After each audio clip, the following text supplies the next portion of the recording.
Hello guys, welcome to back code with Hardeep channel. तो यार आज की इस वीडियो में हम बात करने वाले हैं एक ऐसे इंपॉर्टेंट टॉपिक के बारे में जो कि सी प्लस प्लस में बहुत ही यूजफुल है। मतलब कि उसका हर चीज में यूजफुल है, चाहे वो पॉलीमॉर्फिज्म का हम कंसेप्ट कर रहे हो या फिर इनहेरिटेंस का या फिर आगे जो भी एडवांस टॉपिक करेंगे उनमें ये यूज होगा। ओके, तो इसका नाम है कंस्ट्रक्टर। तो जो ये कंस्ट्रक्टर है ना, ये मतलब कि बहुत ही इंपॉर्टेंट टॉपिक है ओप्स का। तो आज के वीडियो में हम इसको समझ रहेंगे बिल्कुल बेसिक से लेके एडवांस तक, और लास्ट में मैं एक प्रोग्राम बताऊंगा तुम्हें जो कि एग्जाम्स के लिए बहुत ही इंपॉर्टेंट है और ये काफी बारी पूछा जाता है। ठीक है, तो यार चलिए शुरू करते हैं, अपने इस टॉपिक को समझते हैं और बेसिक से समझते हैं और एडवांस तक चलते हैं। ठीक है, सबसे पहले हम बात करते हैं what is a constructor. Constructor क्या होता है? कंस्ट्रक्टर एक स्पेशल फंक्शन होता है जो ऑटोमेटिकली कॉल होता है जब ऑब्जेक्ट को क्रिएट किया। मतलब कि जैसे ही हम ऑब्जेक्ट को क्रिएट करेंगे, जो हमारा कंस्ट्रक्टर है वो कॉल हो जाएगा। इसका काम होता है कि ऑब्जेक्ट को इनिशियलाइज करवाना। आगे समझ, अगर नहीं समझ आया तो कोई बात नहीं, हम एक इमेज के थ्रू समझेंगे कंस्ट्रक्टर क्या होता है। देखो, सबसे पहले हमने यहाँ पर समझ लिया कि कंस्ट्रक्टर क्या होता है, इसकी डेफिनेशन करी है। ओके, तो हमारे पास कुछ टाइप्स होते हैं कंस्ट्रक्टर के: default constructor, copy constructor and parameterized constructor. Clear है? तीन टाइप्स होते हैं कंस्ट्रक्टर के, कौन कौन से? Default, copy and parameterized. ठीक है, तो अब ये डिफॉल्ट, कॉपी, पैरामीटराइज्ड कैसे होते हैं, तो इसको भी चेक कर लेते हैं। तो देखो, जो डिफॉल्ट कंस्ट्रक्टर होता है वो कुछ ऐसे होता है, और पैरामीटराइज कुछ ऐसे, और कॉपी ऐसे। ठीक है, तो अब हमने पढ़ लिया कि कंस्ट्रक्टर क्या होता है, उसके टाइप्स। अब इन सब को कोड में इंप्लीमेंट करके देखते हैं। ठीक है, अब हमें सारी चीजें क्लियर हो जाएगी। बस एक एक बात याद रख लो कि तुम, जो कंस्ट्रक्टर होता है वो एक स्पेशल फंक्शन होता है जो कि ऑटोमेटिकली कॉल होता है। कब होता है? जब हम ऑब्जेक्ट को क्रिएट करते हैं। ठीक है, अगर हम ऑब्जेक्ट को जब तक ऑब्जेक्ट को क्रिएट नहीं करेंगे तब तक हमारा कंस्ट्रक्टर कॉल नहीं होगा। जैसे ही हम ऑब्जेक्ट को क्रिएट करेंगे, साथ ही हमारा कंस्ट्रक्टर कॉल हो जाएगा। क्लियर है ना? ठीक है, फर्स्ट हम बात करते हैं कि डिफॉल्ट कंस्ट्रक्टर। डिफॉल्ट कंस्ट्रक्टर क्या होता है? देखो, यहाँ पर एक बारी मैं पहले सबसे कोड लिख लूं सबसे पहले यहाँ पर, फिर उसके बाद मैं बताता हूँ कि डिफॉल्ट कंस्ट्रक्टर क्या होता है। वैसे मैं तुम्हें एक चीज बता चुका हूँ, जब मैंने तुम्हें डायग्राम दिखाया था तो तुम्हें वहां से समझ आ जाना चाहिए। ठीक है, तो अब डिफॉल्ट कंस्ट्रक्टर या फिर कंस्ट्रक्टर को कैसे क्रिएट करते हैं वो हम समझते हैं। सबसे पहले हमारा क्लास का नेम, क्लास किस नाम से है? स्टूडेंट। क्लियर है? ठीक है, अब हम एक पब्लिक कंस्ट्रक्टर बनाएंगे जो कि पब्लिक होगा। ठीक है, तो अब देखो, कंस्ट्रक्टर को डिक्लेयर करने के लिए ना कुछ रूल्स होते हैं। ठीक है, जो कि हमें याद रखने पड़ेंगे। ओके, सबसे पहले मैं यहाँ पर लिख लेता हूँ स्टूडेंट। ये डिफॉल्ट कंस्ट्रक्टर है। मैं तुम्हें बताता हूँ कि डिफॉल्ट कंस्ट्रक्टर क्या होता है। यहाँ पर लिख दूं मैं D for default constructor called. Okay, तो इसको यहाँ से बंद कर देते हैं। ठीक है, तो यहाँ पर क्लास बंद कर देते हैं।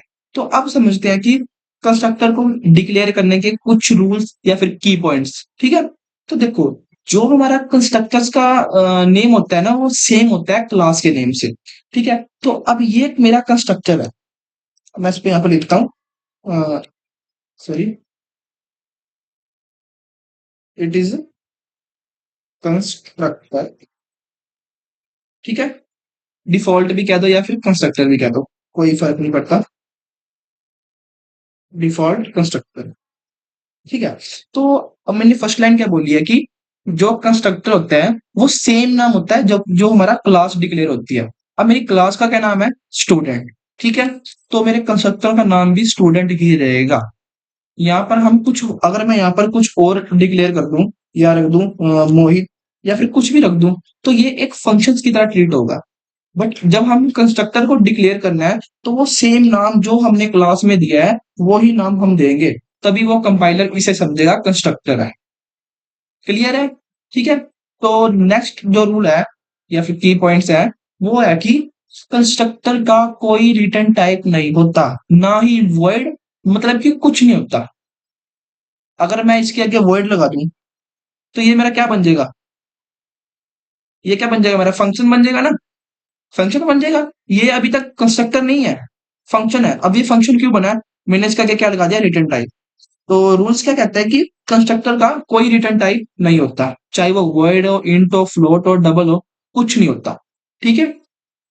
और जो थर्ड थर्ड रूल क्या कहता है कि कंस्ट्रक्टर ऑब्जेक्ट ही जो हमारा कंस्ट्रक्टर होता है वो ऑब्जेक्ट बनाते ही कॉल हो जाता है। मतलब कि हमें ना मैन्युअली लिखना नहीं पड़ता। जैसे ही हम ऑब्जेक्ट बनाएंगे, अब मैं इस क्लास स्टूडेंट क्लास का जैसे ही ऑब्जेक्ट बनाऊंगा, साथ ही मेरा जो ये कंस्ट्रक्टर है ये कॉल हो जाएगा। मैंने तुम्हें लाइन पढ़ाई थी ना कि ये एक स्पेशल फंक्शन होता है जो ऑटोमेटिकली कॉल होता है जैसे ही हम ऑब्जेक्ट को क्रिएट करते हैं। ठीक है। अगर नहीं समझ आया तो मैं तीनों रूल्स को दोबारा पढ़ा देता हूँ कि हमने क्या करा है इसके अंदर। देखो, हम क्या कर रहे हैं, कंस्ट्रक्ट डिफॉल्ट कंस्ट्रक्टर बना रहे हैं। ठीक है। सबसे पहले काम होता है हमारा क्लास को बनाना। ठीक है। उसके अंदर मैंने एक पब्लिक एसेस स्पेसिफायर लिया है जो कि यह कंस्ट्रक्टर पब्लिक रहेगा।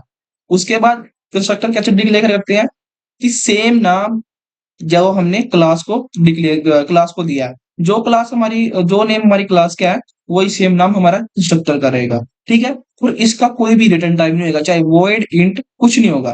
क्लियर है। ठीक है। अब यहां तक आई होप तुम्हें डिफॉल्ट कंस्ट्रक्टर क्लियर हो गया होगा। ठीक है। तो अब इसको कॉल कैसे करते हैं, तो यहाँ पर सिंपली इंट मेन फंक्शन, और यहाँ पर लिखते हैं अपनी क्लास का नाम stu, और s1 जैसे ही मैंने ऑब्जेक्ट करा तो ये मेरा कंस्ट्रक्टर कॉल हो चुका है। ठीक है। तो यहाँ पर एक रिटर्न 0 सेव करके रन करते हैं। कं सॉरी C++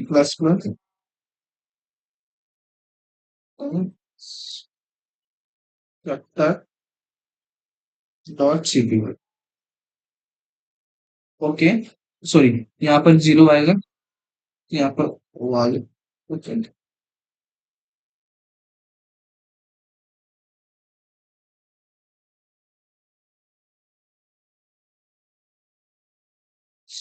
तो अब मेरा ये जो डिफॉल्ट कंस्ट्रक्टर है ये चल पड़ा है, default constructor call.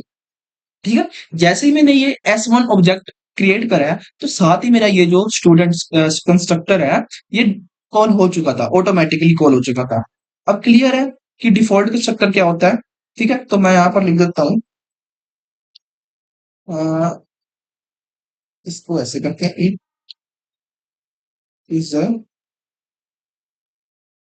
Sorry example of default constructor constructor. ठीक है। और ये हमारा क्या है, कंस्ट्रक्टर है। ठीक है। ये क्या है, हमारा कंस्ट्रक्टर है। अब यहाँ पर हमारे पास डिफॉल्ट कंस्ट्रक्टर भी समझ लिया हमने, और कंस्ट्रक्टर क्या होता है और उसके रूल्स भी समझ लिया। क्लियर है। तो नेक्स्ट हम बात करते हैं what is a parameterized constructor. Parameterized constructor क्या होती है। तो यार सपोज करो मेरे पास एक स्टूडेंट है, मेरे पास एक स्टूडेंट है और मैं उसका नेम और उसकी एज को सेट करना चाहता हूँ यूजिंग कंस्ट्रक्टर। मतलब कि मुझे कंस्ट्रक्टर का यूज करना है और एक स्टूडेंट्स का नेम एज को सेट करना है। तो अब मैं इस क्या मतलब कि कैसे इसको सेट कर पाऊंगा। तो यार इस कंडीशंस के लिए हम यूज करते हैं पैरामीटराइज कंस्ट्रक्टर। अब पैरामीटराइज कंस्ट्रक्टर क्या होता है कि इसके अंदर भी कुछ नहीं काम करना, बिल्कुल भी ज्यादा जोर नहीं डालना, सिर्फ एक छोटा सा 2-3 स्टेप हमारे एक्स्ट्रा होते हैं इसके अंदर। हमने ये समझ लिया ना कि कंस्ट्रक्टर क्या होता है, तो चाहे उसके बाद पैरामीटराइज कंस्ट्रक्टर हो या फिर कॉपी कंस्ट्रक्टर हो या मतलब कि कंस्ट्रक्टर से रिलेटेड कुछ भी हो, अगर हमें बेसिक क्लियर है ना तो हम कंस्ट्रक्टर का कोई भी पार्ट इजीली कर सकते हैं, बस लॉजिक चेंज होते हैं। ठीक है। तो हमने कंस्ट्रक्टर समझ लिया, तो अब बात करते हैं पैरामीटराइज कंस्ट्रक्टर की। तो कंडीशंस क्या है कि मुझे एक स्टूडेंट्स का नेम एज को सेट करना है। ठीक है। तो वो मैं कैसे करूंगा, तो चलिए देखते हैं। तो यहाँ से मैं एक कॉपी करता हूँ, तो और यहाँ पर इसको पेस्ट कर देता हूँ। आई थिंक मुझे इसको ना कमेंट आउट कर देना चाहिए। ठीक है। तो यहाँ पर मेरा सब काम हो चुका है। इसको यहाँ से हटा देता हूँ मैं। ठीक है। तो अब मुझे इसके अंदर पैरामीटर पास करनी है। क्या पास करनी है, पैरामीटर। अब पैरामीटराइज क्या करते हैं, सपोज करो मैंने पब्लिश के अंदर ना एक मैं कुछ डाटा टाइप्स और वेरिएबल्स डिक्लेयर करता हूँ। सबसे पहले मुझे क्या सेट करना है, नेम और एज। तो यहाँ पर लिखूंगा स्ट्रिंग। स्ट्रिंग में नेम में रखो, नेम जो हमारा वो स्ट्रिंग में होगा, ठीक है। और एक इंट डाटा टाइप और एज नाम का वेरिएबल्स, तो मैंने ये डिक्लेयर कर चुका हूँ, ठीक है। तो अब मुझे क्या करना है, पैरामीटराइज कंस्ट्रक्टर यूज करना है। अब मैं वो कैसे करूंगा कि ये मेरा अभी सिंपल कंस्ट्रक्टर है, ये डिफॉल्ट कंस्ट्रक्टर है, इसे हम डिफॉल्ट भी कंस्ट्रक्टर कह सकते हैं, ठीक है। तो जब मैं इसके, ये जो मेरे पैरेंथेसिस है, जब मैं इसके अंदर कुछ पैरामीटर दे दूंगा, यानी कि सपोज करो यहाँ पर मैं स्ट्रिंग एन देता हूँ, यहाँ पर मैंने डिक्लेयर करा दिया एन, और एक इंट ए देता हूँ, सॉरी ए, ठीक है। तो अब मेरा ये कौन सा कंस्ट्रक्टर बन चुका है, पैरामीटराइज कंस्ट्रक्टर। कौन सा कंस्ट्रक्टर बन चुका है, पैरा, सॉरी यहाँ पर पैरामीटराइज्ड। तो मेरा ये जो पैरामीटराइज कंस्ट्रक्टर बन चुका है। जब मैं इस कंस्ट्रक्टर के अंदर कुछ पैरामीटराइज पास कर दूं, चाहे एक पैरामीटराइज, दो पैरामीटराइज, तीन, जितने भी नीड हो, ठीक है, तो वो हमारा कंस्ट्रक्टर पैरामीटराइज कंस्ट्रक्टर बन जाता है। क्लियर है। तो अब पैरामीटराइज कंस्ट्रक्टर काम कैसे करता है, ठीक है। तो अब देखो, अब मैं क्या कहना चाह रहा हूँ कंपाइलर को, जो मेरा नेम है, यहाँ पर मैं नेम वेरिएबल्स लिखता हूँ, उसके अंदर इस एन को स्टोर कर लो। क्लियर है। और जो मेरा ए है, सॉरी एज है, उसके अंदर ए को स्टोर कर लो। क्लियर है। इसको मैं यहाँ से थोड़ा सा ऐसे दूंगा, ठीक है। तो अब मैंने यहाँ पर क्या करा है कि जो पैरामीटर पास करे हैं एन, ठीक है, और ए, जो कि मेरा एन है स्ट्रिंग टाइप, और जो ए है वो इंटीजर टाइप। जो मैंने एन को क्या करा है कि नेम नाम के अपने वेरिएबल्स के अंदर स्टोर करा दिया, और ए को एज नाम के वेरिएबल्स के अंदर स्टोर करा दिया, ठीक है। तो अब मैं क्या करूंगा, यहाँ पर एक फंक्शन बनाऊंगा। क्या बनाऊंगा, एक फंक्शन जिसका नाम है void, sorry void show cout name of student, वहां पर नेम, ओके, एंड हाँ, and then cout age of student, age, ठीक है। तो यहाँ पर मैंने अपने जो वैल्यूज है उसका नेम और जो उसका एज है उसको मैंने यहाँ पर डिस्प्ले करवाने हैं यूजिंग शो नाम के फंक्शन से। तो अब इसका ऑब्जेक्ट कैसे पास होगा, तो ऑब्जेक्ट पास करने के लिए सिंपली जब हमने ऑब्जेक्ट पास करा, तो मुझे यहाँ पर पैरेंथेसिस लगाकर नाम पास करना है हरदीप, और एज पास करनी है 20। तो अब मेरा एक कंस्ट्रक्टर यहाँ पर जो मेरी ये वैल्यू है, ये क्या करेगी, इसके अंदर वैल्यू स्टोर करा देगी, ठीक है। फिर मुझे क्या करना है कि यूजिंग ऑब्जेक्ट का जो मैंने S1 ऑब्जेक्ट करा, डॉट शो फंक्शन को कॉल करनी है। जैसे ही मैं ये फंक्शन को कॉल करता हूं, तो मेरे पास ये वैल्यू प्रिंट होके आ जाएगी। मैं इसको रन करता हूं एक बार।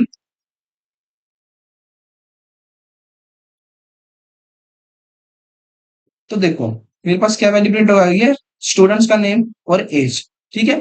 तो ये होता है हमारा पैरामीटराइज कंस्ट्रक्टर। तो यार अगर तुम्हें यहाँ पर कुछ कंफ्यूजन हुई है, आई होप तुम्हें कंफ्यूजन हुई होगी, क्योंकि मैंने ये चीज तुम्हें बताई नहीं है।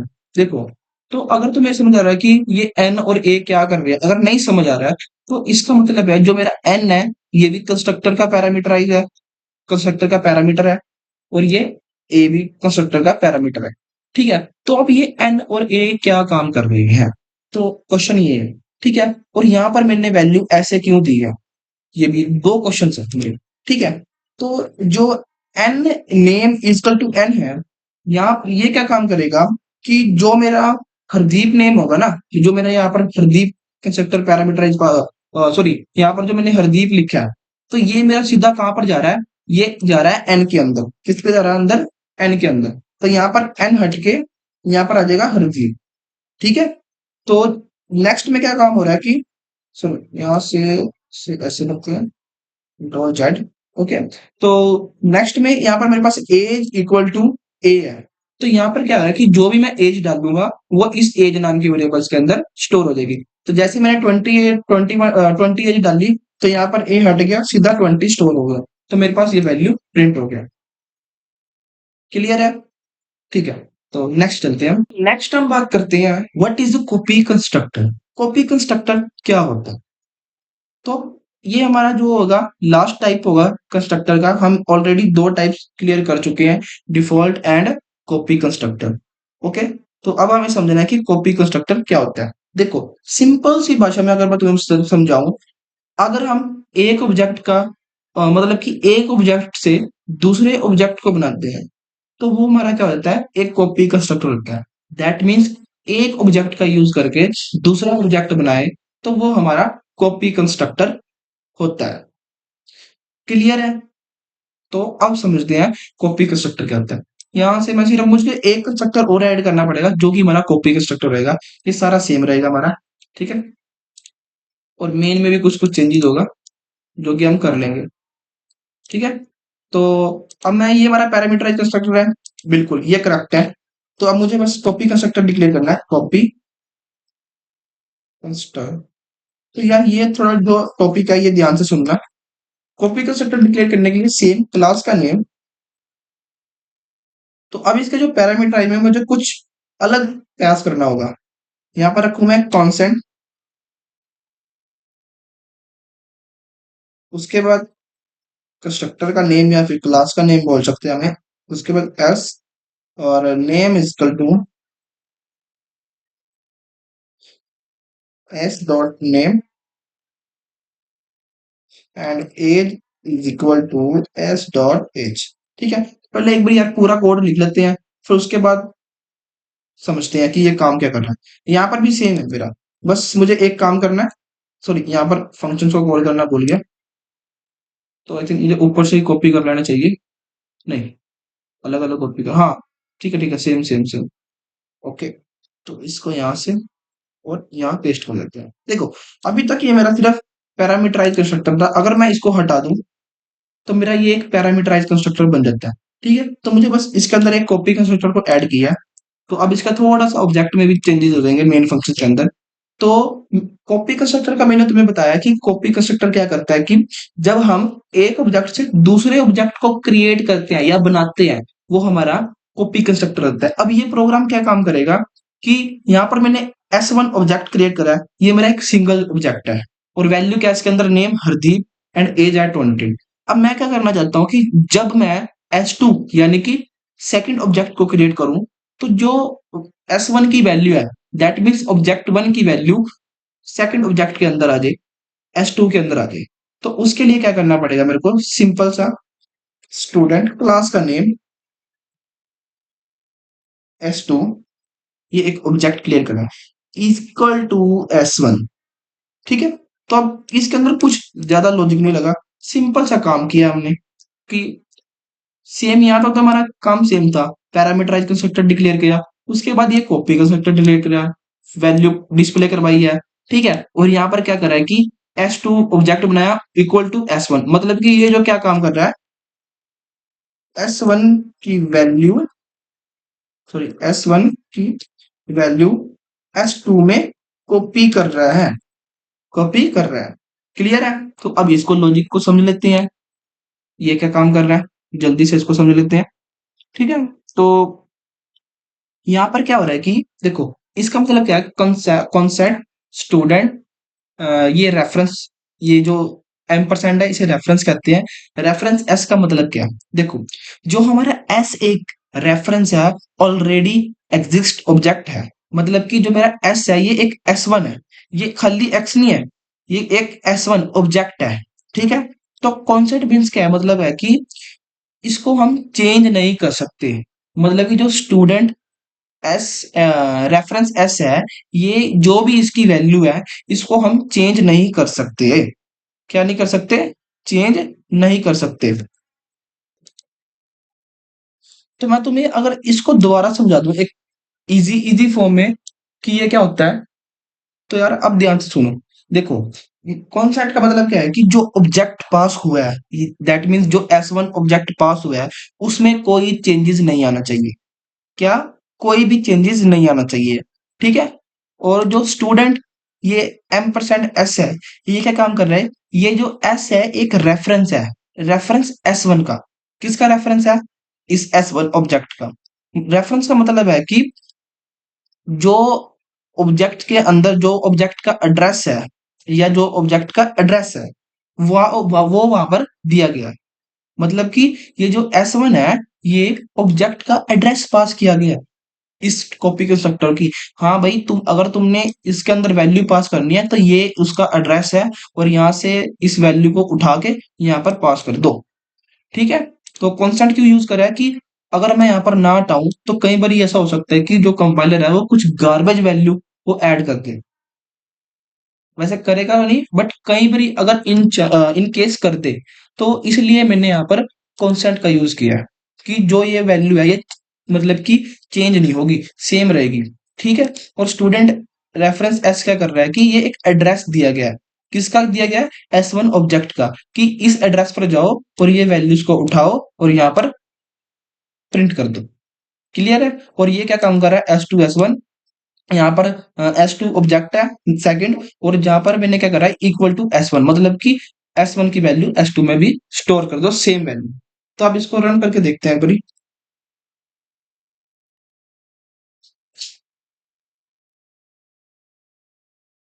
तो यहाँ पर कुछ एरर आया, students do not same S type. Okay, request for a member name and S which is non class type consent. Okay, so request in which non class type construct Intel. Okay,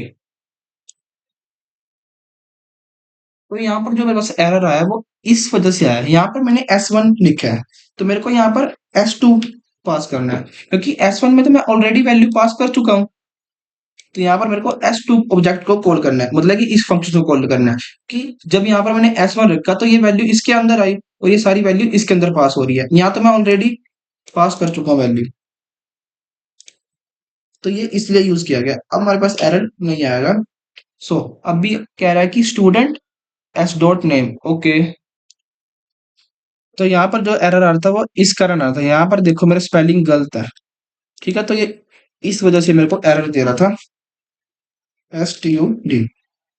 ठीक है? तो अब इसे run करके देखते हैं। हाँ, तो अब कोई एरर नहीं है, वो स्पेलिंग के कारण आ रहा था। तो मेरे को कंपाइलर शो भी कर रहा था, मैंने यहाँ पर ध्यान नहीं दिया। कह रहा था कि compiler spelling do not same as a type. Okay, तो अब हमारे पास कोई एरर नहीं आया है। तो देखो, name of student Hardeep, age of 20, same value मेरे पास बार बार प्रिंट हुई है। तो यार ये होता है कॉपी कंस्ट्रक्टर। तो आप अगर सोच लेंगे कि मेरे पास तो एक ही बड़ी वैल्यू आ रही है, तो और मैं यहाँ पर S2 के अंदर S1 की वैल्यू दे रहा हूं, तो मेरे पास S1 की वैल्यू क्यों नहीं आ रही? तो अगर मैं कुछ इसे ऐसे ही लिखूं, सॉरी, इसको मैं ऐसे लिखूं अगर S1 डॉट शो, तो मेरे पास अब वैल्यू प्रिंट होगी। चेक करते हैं।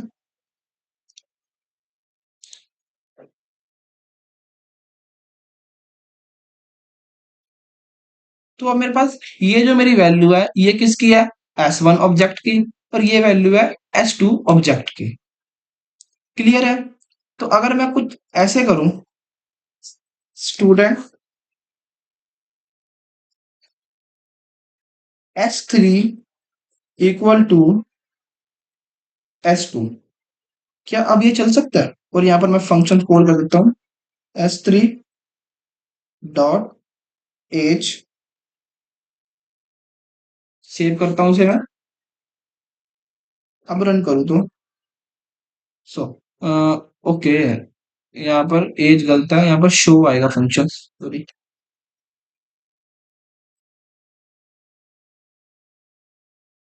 शिट, से करते हैं।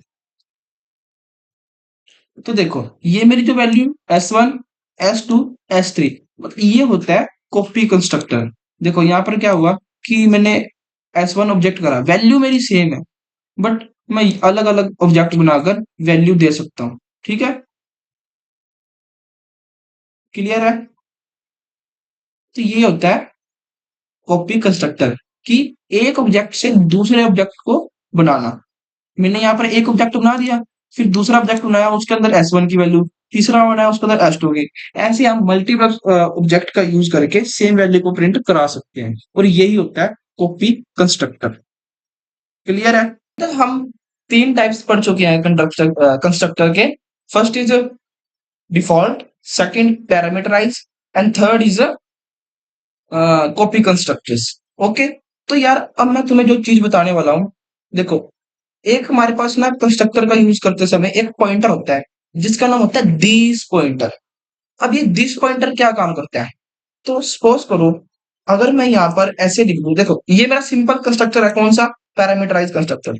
बात ध्यान से सुनना, यहाँ पर सब कुछ चेंज है। अगर यहाँ पर मैं नेम, यहाँ पर मैं एन पास कर रहा था ना, और यहाँ पर एज, ठीक है? तो क्या मैं नेम को नेम के अंदर स्टोर करा सकता हूँ, एज को एज नाम के वेरिएबल के अंदर स्टोर करा सकता हूँ? क्या अगर मैं इस तरह फॉर्मेट रखता हूँ अपने कोड का, तो क्या ये रन होगा? चेक कर लेते हैं एक बारी। तो इसको चेक करते हैं।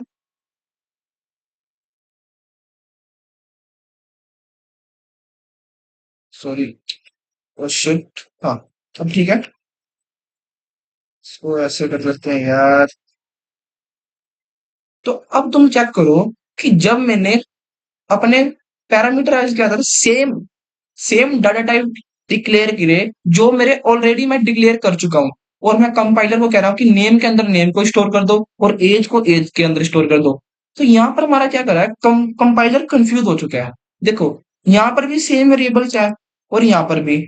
तो अब कंपाइलर को समझ ही नहीं आ रहा कि वैल्यू कहाँ पर पास करनी है और कहाँ से उठानी है वैल्यू। ठीक है, तो यहाँ पर देखो, उन्होंने एज में तो कुछ भी गार्बेज वैल्यू प्रिंट कर दी और नेम में प्रिंट कराएंगे। तो ऐसी कंडीशन में हम क्या करते हैं, दिस पॉइंटर का यूज करते हैं। अगर मैं इन नेम और एज के आगे ऐसे कर दूं, दिस, ये दिस पॉइंटर लगा दूं, सॉरी, यहाँ पर मैं दिस पॉइंटर लगा दूं, तो अब ये क्या काम करेगा? इसको ऐसे, हाँ, तो ये क्या काम करेगा? मैं एक भी लिख लूं फिर तुम्हें बताता हूँ। हाँ, तो ये क्या काम करेगा? तो ये कंपाइलर को बता रहा है कि जो ये नेम और एज है, ये एक अलग है, दैट मीन्स ये है। और जो ये नेम और ये वाले एज है, ये क्या है? ये पैरामीटराइज कंस्ट्रक्टर है, मतलब कि ये इन्हें अलग अलग डिफाइन कर रहा है। तो अगर मैं अब इसे रन करता हूं, अब मेरे पास जो आउटपुट होगा करेक्ट होगा, कोई ऐसा आउटपुट नहीं आएगा। जो वैल्यू दी गई है वही आएगी। तो नेम ऑफ स्टूडेंट एज 20, मतलब कि दिस पॉइंटर काम कर रहा है कि इसके अंदर अलग कर रहा है वेरिएबल्स को। मतलब कि कंपाइलर को बता रहा है कि जो ये नेम है ना और ये एज है, ये वाले है, पब्लिक में जो डाटा टाइप डिक्लेयर हुए पड़े ना, ये अलग है। और जो नेम और एज ये दोनों है, ये पैरामीटराइज कंस्ट्रक्टर है। ठीक है, तो कंपाइलर अब कंफ्यूज नहीं हो रहा है। अब कंपाइलर सीधा सीधा यहाँ पर वैल्यू प्रिंट करके बता रहा है। कंपाइलर को पता है जो ये दो है ना जिनके आगे दिस लग चुका है पॉइंटर, तो वो उसे समझ आ गया कि ये अलग है, ये पैरामीटराइज कंस्ट्रक्टर में है। ठीक है, अब ये नेम और एज क्या हो चुके हैं, पैरामीटराइज कंस्ट्रक्टर्स। ओके, तो ये यूज होता है दीज पॉइंटर्स का। ठीक है, तो अभी तक हम क्या क्या पढ़ चुके हैं, डिफॉल्ट, पैरामीटराइज एंड एक दिस पॉइंटर को भी हमने समझ चुके हैं कि दिस पॉइंटर क्या काम कर रहा है। क्या क्या क्या काम कर रहा है कि कंपाइलर को बताता है कि ये अलग अलग है। जो ये मेरे नेम और एज है, ये जो पब्लिक में डिक्लेयर हुए पड़े हैं ये वाले हैं, और जो नेम और ये वाले एज है इक्वल टू में, ये मेरे पैरामीटराइज कंस्ट्रक्टर है। नेम पैरामीटराइज कंस्ट्रक्टर है, एज पैरामीटराइज कंस्ट्रक्टर है। बट ये जो दिस के साथ लगेगा, दिस पॉइंटर के साथ, ये मेरे पैरामीटराइज कंस्ट्रक्टर नहीं है। अगर यहां से मैं दिस पॉइंटर हटा दूंगा तो मेरे पास सेम वही कुछ भी गार्बेज वैल्यू प्रिंट हो सकती है।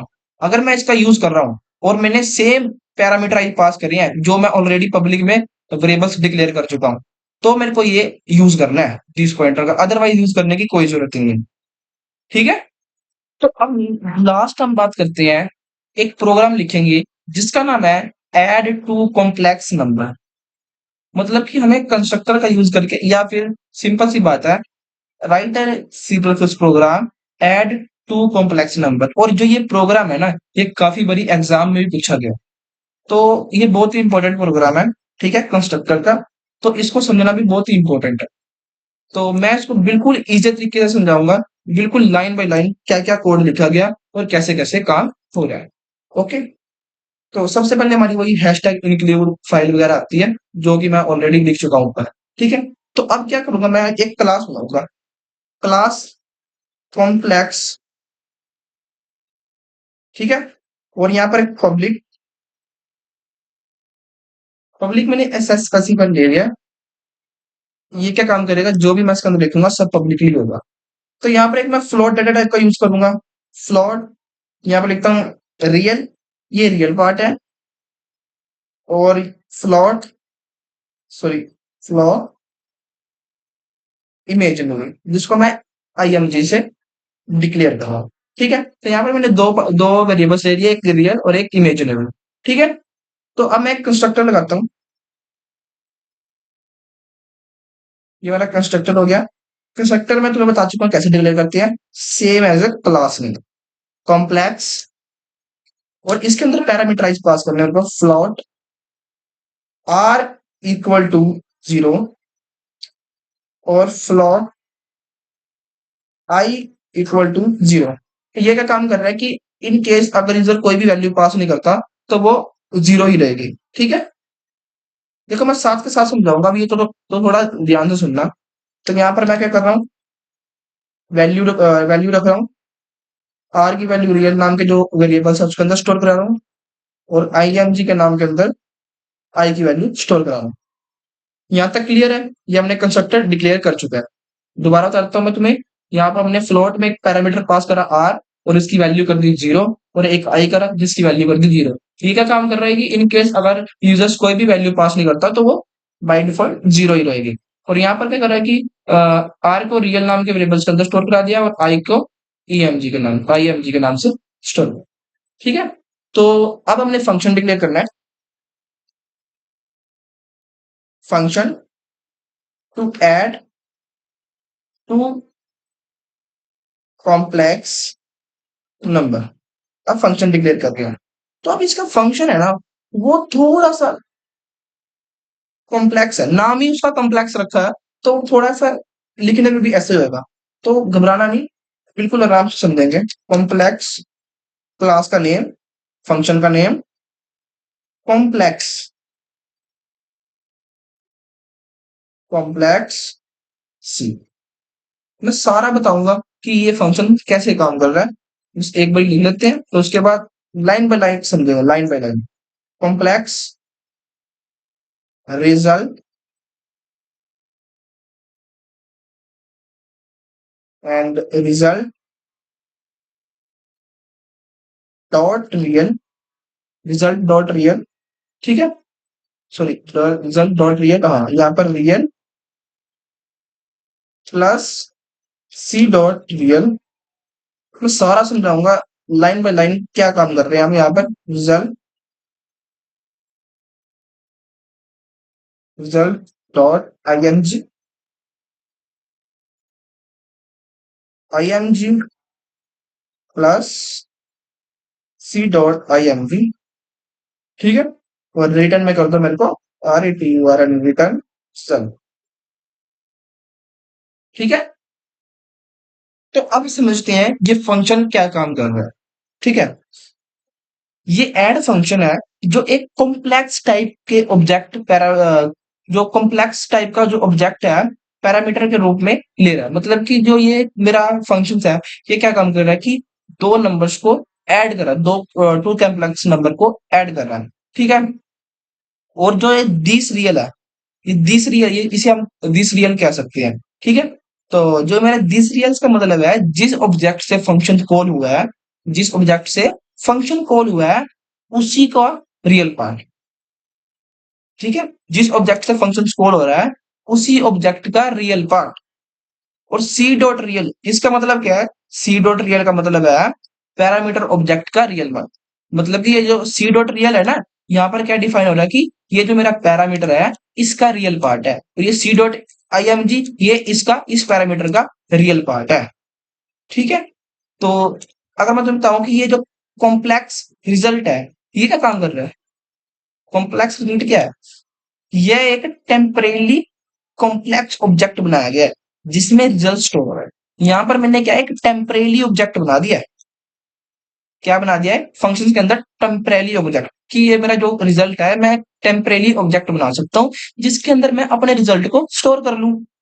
ठीक है, स्टोर स्टोर कर लूं रिजल्ट को। तो उसके बाद मेरी जो नेक्स्ट लाइन है, result dot real equal to real plus c dot real.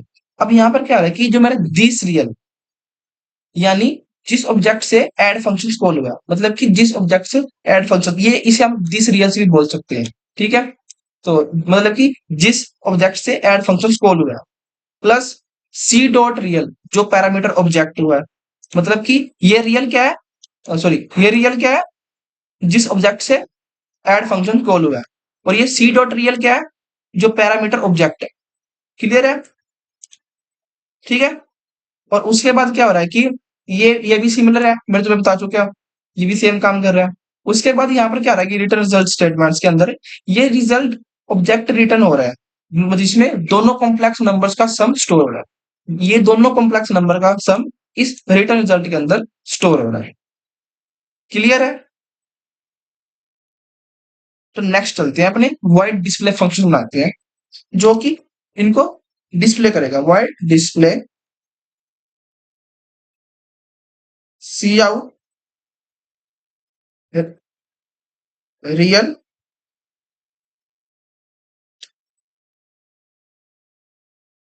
Plus IMG,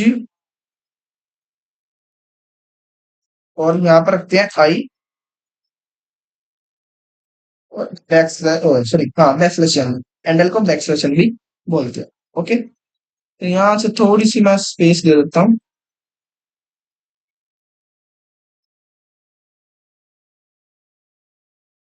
यहाँ पर डबल कोट नहीं आएगा। ठीक है, तो ये मेरा फंक्शन क्या काम कर रहा है, ये मेरे को डिस्प्ले करके देगा उनकी वैल्यूज। क्लियर है? तो अब इंट में, अब इसके अंदर क्या करेंगे हम, अपनी क्लास का नाम कॉम्प्लेक्स C1, ये मेरा ऑब्जेक्ट है फर्स्ट। ठीक है, और यहाँ पर वैल्यू दे देते हैं हम 3.5, क्योंकि हम क्या ले रहे हैं फ्लोट में, हमारा डाटा टाइप फ्लोट है तो वैल्यू भी फ्लोट में ही जाएगी। ठीक है, और नेक्स्ट में कॉम्प्लेक्स C2, और यहाँ पर 1.2 दे सकते हैं, और 4.3। ठीक है, तो यहाँ पर इतना काम हो चुका है हमारा। हमने यहाँ पर ऑब्जेक्ट क्रिएट कर लिए हैं, दो ऑब्जेक्ट बनाए हैं C1 एंड C2, क्योंकि हम टू कॉम्प्लेक्स नंबर ऐड कर रहे हैं। क्लियर है? तो यहाँ पर एक और, तो यहाँ पर क्या करना पड़ेगा, मेरे को एक और ऑब्जेक्ट बनाना पड़ेगा। ठीक है, जिसका नाम है complex sum is equal to C1 dot add C2। तो अब ये क्या काम कर रहा है, किसी को पता है ये क्या काम कर रहा है? अगर नहीं पता तो ये काम कर रहा है कि यहाँ पर क्या करा, मैंने एक सम नाम का ऑब्जेक्ट बनाया। ठीक है, और ये यहाँ पर मैंने क्यों लिखा है C1 डॉट एड उस फंक्शन के अंदर C2, मतलब कि ये लाइन कह रही है कि C1 और C2 के नंबर्स का सम करो, C1 और C2 के नंबर्स को जोड़ो और सम नाम के ऑब्जेक्ट के अंदर स्टोर कर दो। सिंपल सी बात। ठीक है, और उसके बाद मैं क्या करता हूँ, c out sum of complex numbers sum dot display. ठीक है, क्लियर है? तो अब इसको रन करते हैं, चेक कर लेते हैं कोई एरर हुआ तो ठीक कर देंगे। ओके, तो क्लास कॉम्प्लेक्स के तो यहाँ पर कुछ एरर बता रहा है, 2.5 no matching function for class. Okay, तो वो जो मेरे पास एरर आया वो पता किस चीज का एरर आया, इन चीजों का। आप मेरे इस चीज के स्पेलिंग देखो, स्पेलिंग यहाँ पर मिस्टेक है तो इसलिए मेरे पास एरर आ गया। तो इसको सही कर देते हैं। ये छोटी छोटी एरर बहुत मायने रखती है, एक भी छोटी सी एरर होगी, साथ ही एरर, एक भी छोटी सी। देखो अब मेरा पूरा प्रोग्राम सही है, अगर मैं यहाँ से सेमीकोलन हटा दूं तो भी मेरे पास एरर आ जाएगा। सो ये छोटी छोटी चीजें बहुत मैटर करती हैं। तो अगर इसको अब मैं रन करता हूँ तो अब चेक कर लेते हैं। हाँ, तब मेरे पास कोई एरर नहीं आएगा। तो add of two complex number is, sorry यहाँ पर मैं आई हटाना, यहाँ पर आई नहीं आना था, किधर गया। हाँ, यहाँ पर आई नहीं आएगा, ये आई नहीं आएगा यहाँ से, ठीक है। तो अब चेक करते हैं। वैसे आंसर ठीक है, आंसर में कोई कमी नहीं है। ओके, तो डिफॉल्ट टोकन यहाँ पर दो बारी लगा दिया, आई एम जी, एंड अब करेक्ट है। आंसर मेरा ये बिल्कुल करेक्ट है, 4.7 प्लस 6.8। तो अब मेरा आंसर बिल्कुल करेक्ट है, 4.7 प्लस 6.8। अगर इसका एक भी सम कर ले तो हम देख लेते हैं, 3 और 1 प्लस 4 एंड 547, 6 एंड 8। तो ये होता है एड कॉम्प्लेक्स टू नंबर। और ये जो प्रोग्राम है ना, ये बहुत ही मोस्ट इंपॉर्टेंट प्रोग्राम है। और ये अगर तुम्हारे सिलेबस में कंस्ट्रक्टर का चैप्टर है तो 101% मैं नहीं गारंटी लेता, बट 90% चांसेस है कि इसके, तो 99% चांसेस होते हैं कि ये जो complex add two complex program है, ये 100% पेपर में पूछा जाता है। ठीक है, तो ये जो प्रोग्राम है अच्छे से करना। अगर कोई चीज नहीं समझ आई तो कमेंट कर देना, तो साथ के साथ आपको रिस्पॉन्स मिल जाएगा, ठीक है। तो आज की इस वीडियो में हमने कंस्ट्रक्टर का चैप्टर कंप्लीट कर लिया। कंस्ट्रक्टर क्या होता है, default constructor and parameterize constructor, and last is a copy constructor. और कुछ दिस पॉइंटर का भी हमने समझ लिया कि क्या यूजेस है, और एक इंपॉर्टेंट प्रोग्राम भी समझ लिए, ठीक है। तो अगर आपको ये वीडियो अच्छी लगी हो तो please like and share and comment और सब्सक्राइब जरूर करें, ठीक है। तो मैं मिलता हूँ आपको एक न्यू वीडियो के साथ और न्यू कंसेप्ट के साथ। तब तक के लिए कीप लर्निंग।